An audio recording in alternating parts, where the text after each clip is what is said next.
মুহূর্তে অবস্থান করছি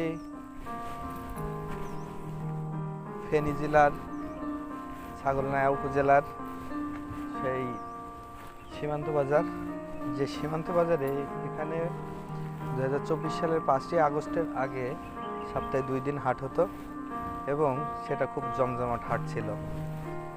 5ই আগস্টের পর থেকে এই হাটটা বন্ধ হয়ে যায় এবং এখানে বাংলাদেশ এবং ইন্ডিয়ার মাঝামাঝি এই হাটটা, এই হাটে যে প্রচুর যে সমাগম ছিল, এখন বর্তমানে সেই সমাগমটা আর নাই, টোটালি বন্ধ হয়ে আছে। জানি না এটার কবে চালু হবে, আর এটা কবে থেকে এখানে কার্যক্রম শুরু করবে এটা আমাদের জানা নেই। তবে এখানে আসলাম এই যে একটু দেখান ভালো করে যে সরাসরি যে এখানে এই যে হাটটা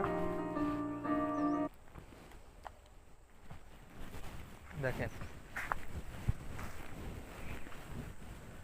এই সাইডে সরে আসেন, যে ইন্ডিয়া দেখা যাচ্ছে লেখা, এখানে সব কিছুই পাওয়া যায় তো, কিন্তু এখন আর নাই। ভিতরের দিকে যায়েন না, এই সাইডে সরে আসেন।